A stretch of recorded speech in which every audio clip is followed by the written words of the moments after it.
Columbia University has been under fire for allowing violent pro-Hamas protesters on campus. But here's the real question. Why did it take a threat to cut $400 million in federal funding for them to finally step up and start protecting Jewish students? Let's find out. Today, the Trump administration canceled $400 million of federal funding to Columbia University over its inaction to combat rampant anti-Semitism on campus. First off, universities should be places where all students feel safe. But at Columbia, anti-Semitic incidents and violent demonstrations made that impossible. Instead of acting immediately, the university only took action after facing a massive financial threat from the Trump administration. What's going on at the college level and the colleges, Columbia, NYU, and others, is a disgrace. This raises the question, why did it take government intervention to do the right thing? Look, peaceful protests are a fundamental right, but there are rules. Number one, they have to be peaceful. Number two, they cannot disrupt the normal functioning of the school. Number three, they have to follow campus policies. And number four, they cannot break trespassing laws. And all these rules, they were broken by the pro-Hamas protesters.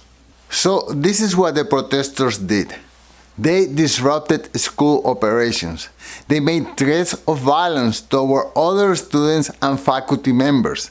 They vandalized and destroyed school properties.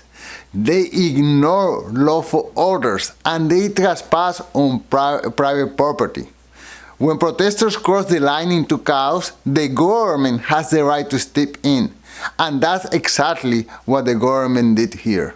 After the federal government threat, Columbia University released a 4-page memo outlining new rules to tackle anti-Semitism and campus violence. Here are a few of those rules. 1. Mask bans. Protesters can no longer cover their faces to avoid being identified when breaking the law. 2. ID checks. If campus securities ask for ID, they have to show their IDs. And 3. Enforcement cooperation. Columbia is now working with federal authorities, including ICE, to remove foreign nationals involved in extremist activities.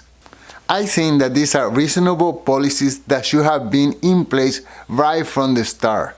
Free speech and protest are protected rights, but they don't give anyone license to intimidate or endanger others. Columbia should have taken action long before the threat of losing $400 million forced their hand. Let me know what you think. Should a school be held financially accountable for allowing violence on campus? Let me know on the comments, and thank you so much for watching. Until soon. Peace.